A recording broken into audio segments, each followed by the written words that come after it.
soo dhawaada waxaan samaysanaynaa cabitaan u fiican maqaarka waqtiga hargabku jiro u fiican iyo qaboobaha aan fiidiyowgeena gudagalna bismillaah allahuma salli calaa sayidina maxamed.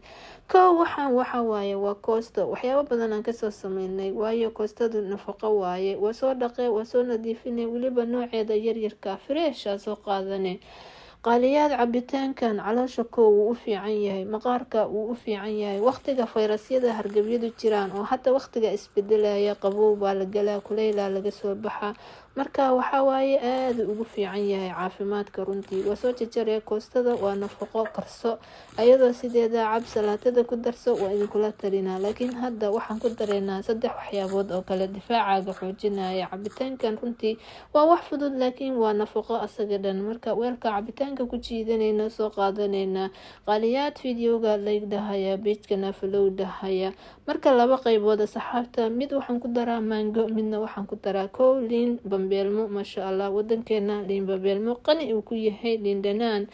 فيتامين C ka buuxa runtii waqtiga hargabku jiro ilmahaaga yarka hadaa u sameysid adiga sameysatid difaacaga ayaa soo adkaanaya haduu difaacaga adkaado hargabka iyo fayrasyada kuma soo ataagi karaan marka liin bambeelada soo diireyna saxaata qaaliga ah cabitaankan waa wax iisiya runtii koostadana waxaa sameysaan weliba wadankeena mida ka baxda meesha oo dhooba ku dhedhegan xoog isaga dhaqa biyo badan ku fura inta caafimaad iyo qurux raadinaynay waxaa laga yaabaa inayba ay bacteria waxyaabaha ku dhedhegan marka si fiican loo dhaqo koostada saxaabta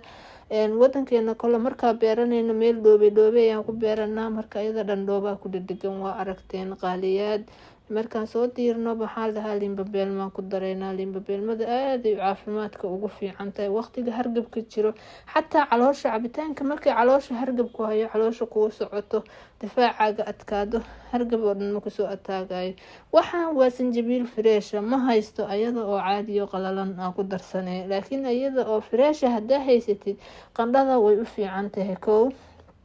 fayrasyada way la dirirtaa waxtarkeeda waan kasoo hadalnay kuma dheeraanayno laakiin ayada dhan sanjabiisha waa nafaqo hadaadan haysan ayadoo fresh ayadoo qalalan ku darsanaysaa maxaa kala sameynaya saxaata qaaliga biyo ku dareen liin dhanaanta maasha Allah ayada dhan difaacaga wuu soo adkaana hargabka markuu ka hayo qaada liin dhanaan qaada malaba isku darsanaysaa waa walaaqe waa cabaysa kale iska arag liin dhanaanta shaaha ku darsada wax walba oo liin dhanaan xataa biyaha caadiga subaxii markaa soo kacdi dadka iscaateynaya hadaa tahay biyaha soo qaadanay liin dhanaan ku tuujinay maasha Allah waxyaabaha oo caloosha